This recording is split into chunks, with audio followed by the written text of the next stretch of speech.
નમસ્કાર BBN news ચેનલમાં આપનું સ્વાગત છે। હું છું કવિતા પંચાલ ને હવે જોઈએ આજના સમાચાર।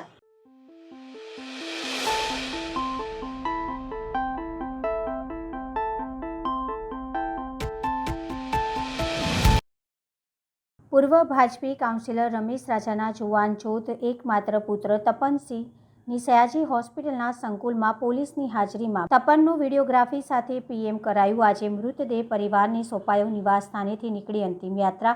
રાજકીય મહાનુભાવો ઉપસ્થિત રહ્યા।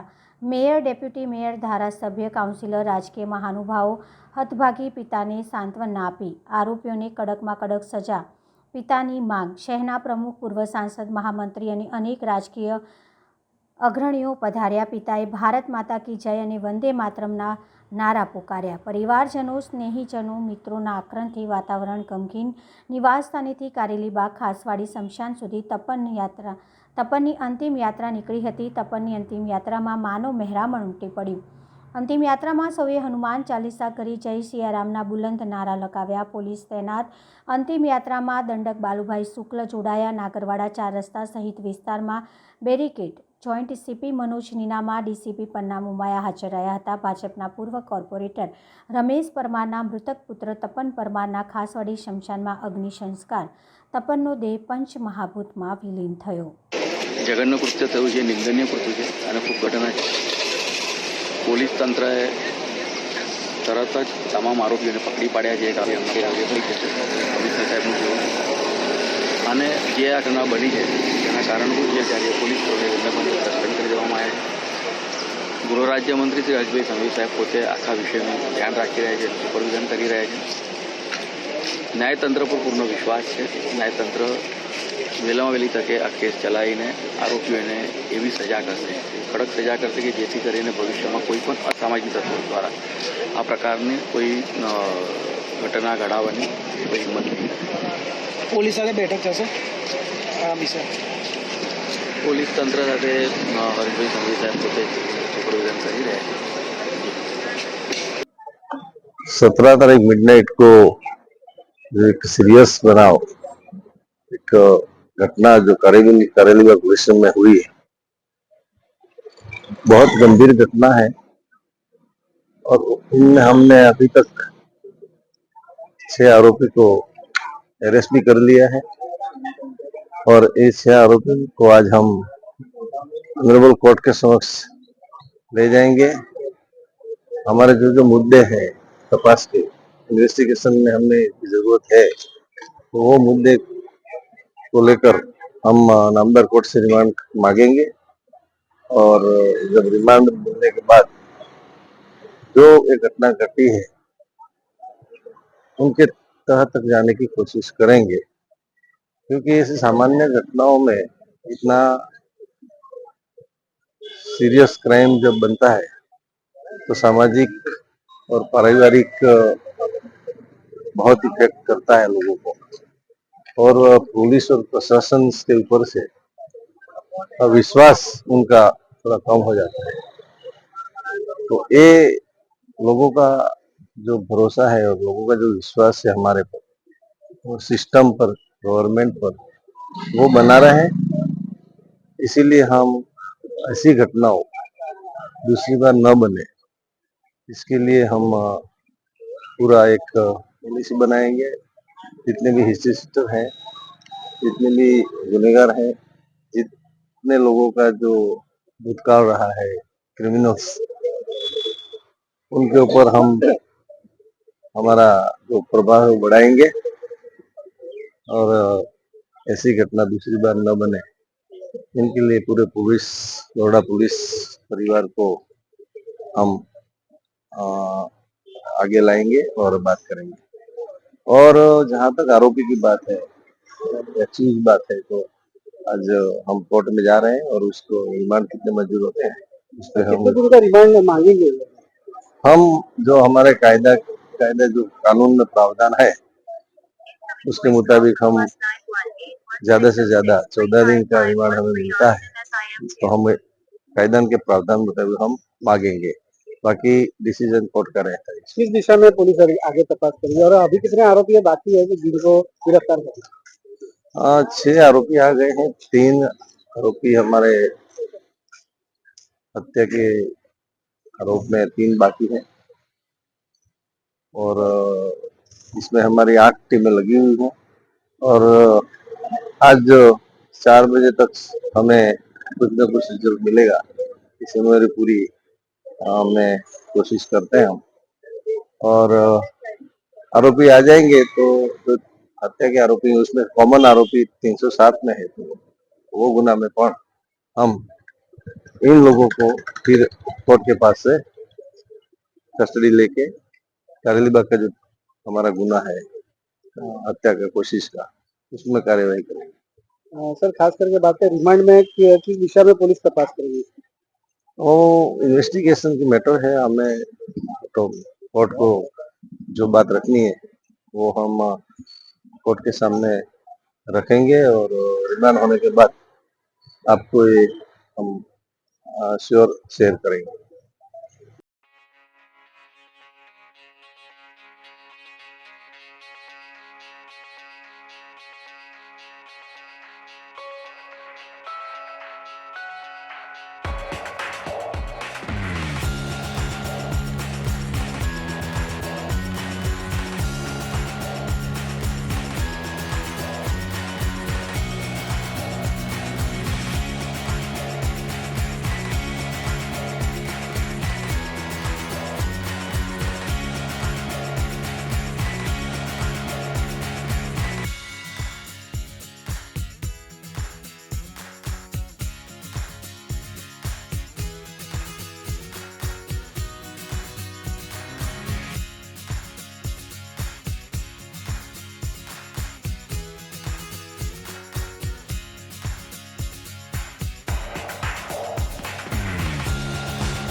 ડભોઈ તાલુકામાં પસાર થતી સરદાર સરોવર નર્મદા નિગમની પોર શાખા નહેર ખાલીખમ હોવાથી ખેડૂતોને શિયાળુ પાક લેવા માટે પાણીની જરૂરિયાત હોય વારંવાર રજૂઆત કરવા છતાં પાણી છોડવામાં આવ્યું નથી।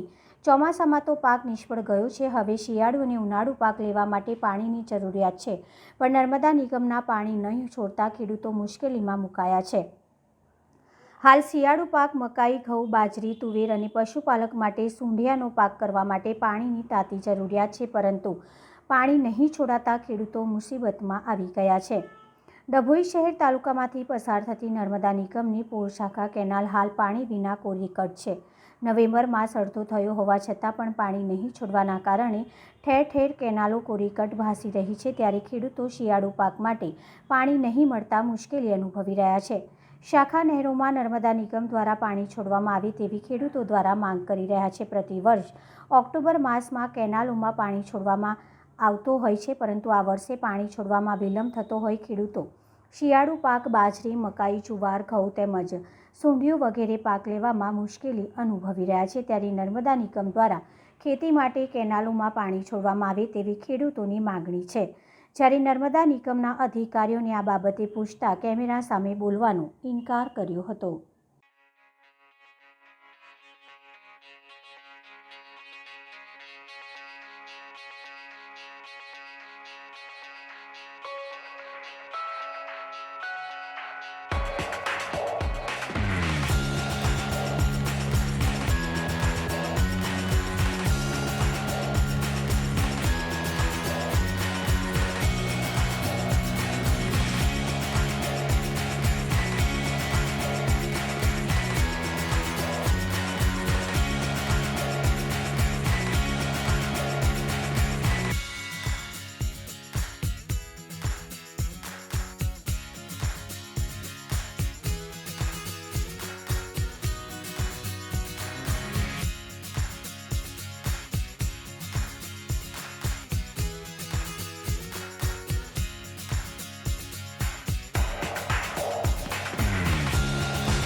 વડોદરા જિલ્લાનું ડભોઈ ગામ જ્યાંથી નર્મદા કેનાલ પસાર થઈ રહી છે તે પોર શાખા જેમાં 11મા મહિનામાં પાણી છોડ્યું નથી, 10મા મહિનામાં દર સાલ પાણી છૂટી જાય છે તો તેના ખેડૂતો પાણીને લીધે બહુ ત્રાસ થઈ ગયા છે, જેથી કરીને શિયાળુ પાક લેવામાં બહુ વિકલ્પ પડે છે. જેથી કરીને અમારે સરકારની એક જ રજૂઆત છે કે ભાઈ નર્મદા કેનાલની અંદર જે પોર શાખા સરકી રહી છે જેમાં પાણી આવે તો દરેક ખેડૂતને લાભ મળે, જેથી શિયાળુ પાક થાય તો ખેડૂતને લાભ પાણીનો મળે.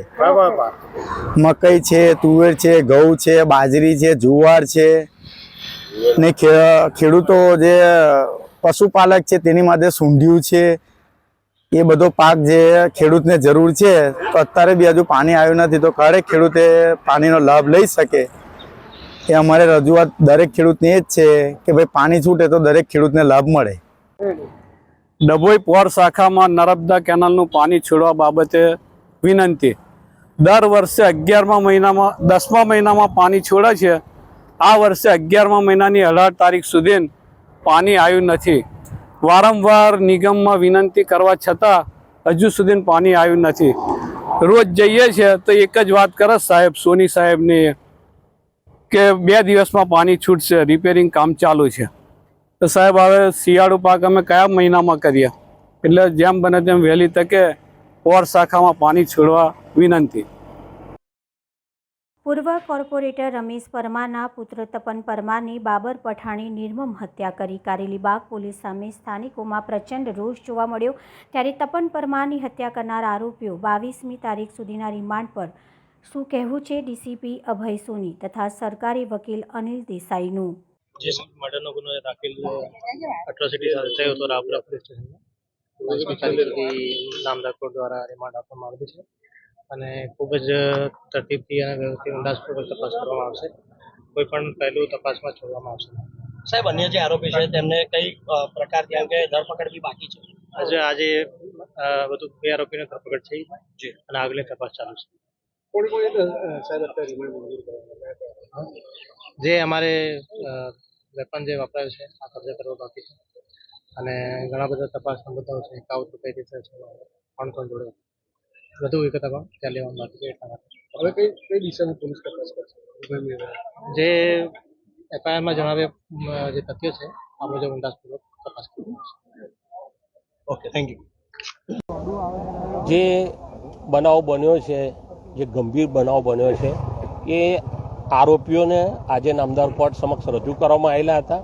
તપાસ કરનાર અધિકારી મારફતે તમામે તમામ આરોપીઓના 10 દિવસના રિમાન્ડની માંગણી કરવામાં આવેલી હતી. નામદાર કોર્ટે જે રીતે બનાવ બન્યો છે એની તપાસ કરવી ખૂબ જ જરૂરી છે તો 22 તારીખ સવારે 11 વાગ્યા સુધીના રિમાન્ડ નામદાર કોર્ટે આપેલા છે. આ બનાવ જે બન્યો છે એ રાત્રિના સમયે જે કાવતરું રચીને એક જથ્થે તમામ આરોપીઓ ભેગા થઈ અને જે બનાવ કર્યો છે એ લોકો જાણતા હતા કે બે તપન પરમાર છે તે અનુસૂચિત જાતિનો વ્યક્તિ છે, એના પપ્પા સામાજિક કાર્યકર રહેલા છે અને વિસ્તારમાં સારી એની ઓળખ છે, પણ જૂના ઝઘડાની અદાવત રાખી અને આને મારી નાખવાના ઈરાદે પોતાના હાથમાં ચપ્પુ રાખી અને આ જે આખો બનાવ બન્યો છે બધાએ એને માર મારેલો છે. બધા તમામ આરોપીઓ એને માર મારી અને એને મોતને ઘાટ ઉતાર્યો છે. આ બનાવ બન્યા પછીથી ગુનાની અંદર વપરાયેલું ચપ્પુ પણ એ લોકોએ ફેંકી દીધેલું છે. એની તપાસ કરવાની છે. કયા કારણોસર આ બનાવ બન્યો છે, કોણ એની પાછળ છે, હજી અન્ય આરોપીઓ નાસ્તા ભાગતા ફરે છે, એ લોકોની પણ તપાસ કરવાની છે. આવા સંજોગોની અંદર રિમાન્ડની માંગણી કરતા નામદાર કોર્ટે 22 તારીખે સવારે 11 વાગ્યા સુધીના રિમાન્ડ આપેલા છે. આરોપીના નામ ખાસ નામ તો મોડે બધા નથી, પણ ટોટલ 5 આરોપીઓને પકડેલા છે, એમાંથી 1 મહિલા છે. ભરૂચ વિધાનસભાના ધારાસભ્ય દ્વારા વરિષ્ઠ નાગરિકો માટે આયુષ્માન કેમ્પનું આયોજન કરવામાં આવ્યું.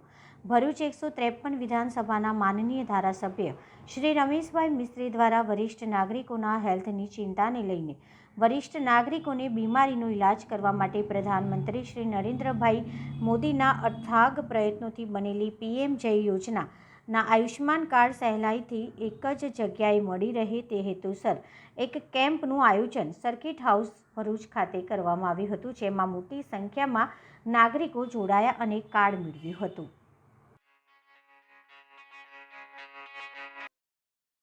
ગઈકાલે વડોદરામાં બનેલી હત્યા કેસને લઈને પોલીસ પત્રકાર પરિષદ યોજાઈ. તપન પરમારની હત્યા સંદર્ભે પોલીસની પત્રકાર પરિષદ. મુખ્ય આરોપી બાબર પઠાણ સહિત 5 આરોપીઓને ઝડપી લેવાયા. એક આરોપી હોસ્પિટલમાં સારવાર હેઠળ. આમ કુલ 6 આરોપી સામે ગુનો નોંધાયો છે. ગઈકાલે રાત્રિના 11 થી 11:30ના સમયે કારેલીબાગ પોલીસ સ્ટેશનમાં 2 બનાવ બનવા પામેલા. એમાં સૌ પ્રથમ બનાવ મહેતાવાડી છે કારેલીબાગ નાગરવાડામાં, તે સામાન્ય મારામારીનો બનાવ 2 ગ્રુપ વચ્ચે થયેલો. એમાં 3 વ્યક્તિઓને સામાન્ય ઇજાઓ થયેલી અને એ લોકો કોઈ પણ જાતની પોલીસને જાણ કર્યા વગર SSG હોસ્પિટલમાં સારવાર અર્થે ગયેલા. ત્યારબાદ આ જે ઈજા પામનાર હતા એમાં એક મુસ્લિમ અને 2 હિન્દુ યુવાનોને ઈજા થયેલી. એમને જેમ જેમ જાણ થતાં એમના સગા સંબંધી, એમના પરિવારજનો અને એ વિસ્તારના લોકો SSG હોસ્પિટલ ખાતે રાત્રે ગયેલા અને આ સારવાર ચાલુ હતી. એ સમય દરમિયાન જે મરનાર ભોગ બનનાર જે યુવાન છે એ પાછળ કેન્ટીન પર ચા પીતા હતા, એના મિત્ર સાથે ઊભા હતા. એ સમય દરમિયાન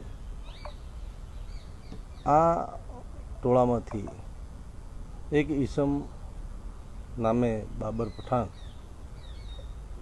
એને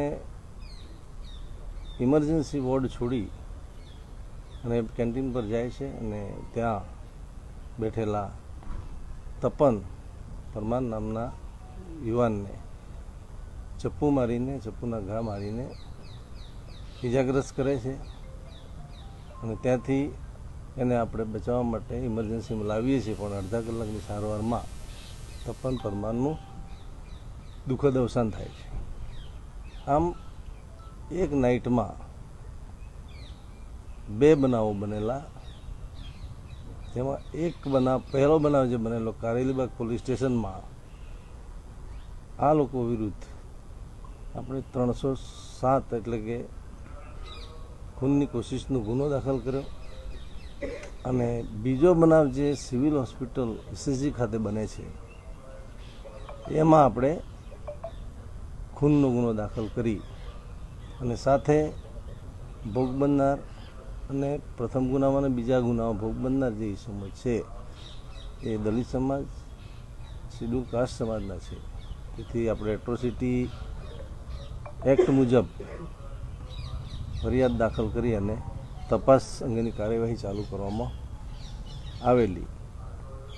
રાત્રે ખૂબ જ સંઘર્ષભર્યું વાતાવરણ હતું, લોકોમાં ખૂબ આક્રોશ હતો અને એના લીધે સવારે અમારે જે પોલીસની ટીમો છે કારેલીબાગ, રાવપુરા અને ક્રાઇમ અને SOG તમામે તમામ ટીમોએ રાત્રે આરોપીઓ માટે શોધખોળ ચાલુ કરી દીધેલી અને આપણે અત્યાર સુધીમાં રાવપુરા પોલીસ સ્ટેશનમાં જે ખૂનનો ગુનો નોંધાયો છે એમાં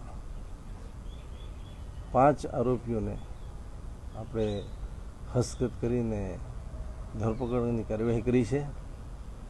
એક આરોપી છે એ ઇન્ડોર હોસ્પિટલાઇઝ છે, એના પર પોલીસ જાપ્તો મૂકી દેવામાં આવ્યો છે. એટલે આમ કુલ 6 આરોપીઓને આપણે હસ્તગત કરવામાં સફળતા મળી છે. કારેલીબાગ પોલીસ સ્ટેશનનો જે ગુનો છે, ખૂનની કોશિશનો ગુનો છે, એના તપાસની અધિકારી તરીકે H ડિવિઝનના ACP શ્રી બાવણિયા કરશે અને રાવપુરા ખૂનના ગુનામાં ડી ડિવિઝન ઇન્ચાર્જ છે એસીપી અશોક કાટકડ છે, એની તપાસ કરી રહ્યા છે. ભોગ બનનારનું પોસ્ટમોર્ટમ થઈ ગયેલું છે. એના જે પ્રાયોગિક ટેકનિકલ પુરાવા છે એ મેળવવાની કામગીરી ચાલુ છે. ખૂબ જ ગંભીર પ્રકારનો બનાવ છે, જેને ધ્યાને લઈ આપણે ખૂબ ગંભીરતાથી ઝીણવટપૂર્વકની તપાસ કરી રહ્યા છે અને ભવિષ્યમાં પણ ખૂબ ઝીણવટપૂર્વકની તપાસ થાય એ દિશામાં વડોદરા શહેર પોલીસ કામ કરી રહી છે. એ લોકોનું આખી ઘટનામાં ઇન્વોલ્વમેન્ટ હતું અને કઈ રીતે એકબીજાને તેઓ મદદ કરીને આ ગુનાને અંજામ આપ્યો. પાડન આજે 6 આરોપીઓ છે, એમનું શું ઇન્વોલ્વમેન્ટ હતું, કઈ રીતે આખી ઘટનાને એ લોકોએ અંજામ આપ્યો? સૌ પ્રથમ જે કારેલીબાગમાં બનાવ બને છે, ખૂનની કોશિશનો જે ગુનો બને છે, એમાં જે આરોપી છે બાબર પઠાણ અને વસીમ મંસૂરી, એ અને સામે જે ભોગ બનનાર છે એ યુવાનો વચ્ચે જુગાર રમવાના પૈસાની બાબતે બોલચાલ થાય છે શરૂઆતમાં, અને એ ઝઘડો ગંભીર સ્વરૂપ ધારણ કરે છે. એ સમય દરમિયાન સામસામે પરિવારના અને એ ચાલીના માણસો એકઠા થઈ જાય છે અને થોડા પથ્થરબાજી થાય છે, પ્લસ નાની મોટી ઈજાઓ પણ થાય છે. એમાં 3 જણને ઈજાઓ થઈ. એ 3 શરૂઆતના ઝઘડામાં વસીમ મંસૂરી પણ ઇન્વોલ્વમેન્ટ છે અને બાબર પઠાણ પણ ઇન્વોલ્વ છે. આ સમય દરમિયાન જ્યારે સામેથી પરિવારના સભ્યો અને ચાલીના માણસો આવે છે તો આ બાબર પઠાણ છે એ ભાગી જાય છે અને વસીમ મંસૂરી એ ટોળાના હાથે ચડી જાય છે. ત્યારે એ ટોળા દ્વારા એની માર કરવામાં આવે છે અને એમાં વસીમ મંસૂરીને એમાં ઈજા થાય છે અને એ પછી ફરીથી આ કોઈ દંડા જેવા હથિયાર લઈને ફરીથી આ બાબર આવે છે તો જે સામેનું જે ટોળું હતું એ ત્યાંથી જતું રહે છે અને વસીમને 108માં હોસ્પિટલ બાબર પઠાણ લઈ જાય છે, મોકલે છે અને ત્યાંથી જે આપણો મૂળ આરોપી છે, મુખ્ય આરોપી છે બાબર, એ ત્યાંથી સીધો પોલીસ સ્ટેશન કારેલીબાગ આવે છે અને જ્યાં એની રજૂઆત એવી હોય છે કે સર હું અમારા ઘરે જતા અમુક માણસોએ મને રોકી અને માર મારેલો છે, મારે ફરિયાદ કરવી છે. તો એ સમય દરમિયાન ફરિયાદ લેવાની કામગીરી પણ ચાલુ કરવામાં આવે છે, પરંતુ એવી ફરિયાદી તરફથી એવી ફરિયાદ આવે છે કે મને ચક્કર આવે છે અને વોમિટિંગ થાય છે. એટલે અમારા તત્કાલીન પીએસઓ, ફરજ પરના પીએસઓએ એમને ફરિયાદ અધૂરી મૂકી અને સારવાર માટે તમે પહેલાં સારવાર લઈ આવો પછી તમારો ફરિયાદ લઈશું એમ કરીને સૌપ્રથમ સારવાર માટે એમને એસએજીમાં મોકલે છે. એસએજીમાં જવા માટે એના કોઈ મિત્ર છે, કોઈ સબીર કરીને મિત્ર છે, તપાસ ચાલુ છે અને સબીરની મોટરસાઇકલ પર આ બાબર એસએજી પર આવે છે અને ત્યાં એ સમય દરમિયાન વસીમની પણ ટ્રીટમેન્ટ ચાલે છે, ધર્મેશની પણ ટ્રીટમેન્ટ ચાલે છે અને એક બીજા જે ભોગ બનનાર છે એની પણ ટ્રીટમેન્ટ ચાલતી હોય છે. બાબર પઠાણ ત્યાં ગયા પછી ત્યાં એમએલસી અથવા તો એને કેસ કાઢવાની પ્રક્રિયા કરતો નથી, સીધા વસીમ જ્યાં ઇમરજન્સીમાં દાખલ છે ત્યાં પહોંચી જાય છે અને એ વખતે ત્યાં વસીમના જે પત્ની છે એમના દ્વારા એવું કહેવાય છે કે એના સીટી સ્કેન કરાવવાના છે, ટેસ્ટ કરાવવાના છે, એટલે તો બીજા 24 નંબરના રૂમમાં એમને લઈ જવા પડશે અને ત્યાંથી શિફ્ટ કરવા પડશે. આ સમય દરમિયાન આ જે મૂળ મુખ્ય આરોપી છે એ ત્યાંથી આ ઇમરજન્સી વોર્ડમાંથી નીકળી અને પાછળ કેન્ટીન તરફ જાય છે. ત્યારે ભોગ બનનાર યુવક એના મિત્ર સાથે ત્યાં ઊભા હોય છે. એટલે અલ્ટિમેટલી ખૂનની કોશિશનો જે ગુનો બને છે, મારામારીનો ગુનો બને છે, રાયોટિંગનો ગુનો બને છે, તેને સંલગ્ન જ આ બીજો એક ગંભીર પ્રકારનો બનાવ બની જાય છે તેમાં એક યુવકનું મૃત્યુ થાય છે. સર, એવી પણ વાત છે કે પોલીસની હાજરીમાં હત્યાને અંજામ આપવામાં આવ્યો, તેની પાસે હથિયાર હતા, તો જ્યારે પોલીસ લઈને ગઈ તેની સારવાર ચાલી રહી હતી, કેવી રીતે એને એટલો છોડવામાં આવ્યો? એ તપાસનો વિષય છે, ખૂબ ગંભીર બાબત છે અને આજ સવારે જ્યારે પોલીસ સ્ટેશને આ બધી ચર્ચાઓ ચાલતી હતી, ફરિયાદ લેવાની કામગીરી ચાલતી હતી, ત્યારે આપણે જી ડિવિઝનના આઈસીપી અમારા છે જે ભોજાણી સાહેબ, એમને આ બાબતે પ્રાથમિક તપાસ કરીને આજે રિપોર્ટ આપવા જણાવેલું છે અને એમાં રિપોર્ટમાં આજે જો તથ્ય જણાય, નેગ્લિજન્સથી નિષ્કાળજી જણાય તો આપણે ચોક્કસપણે આજે કોઈ એક્શન લઈશું.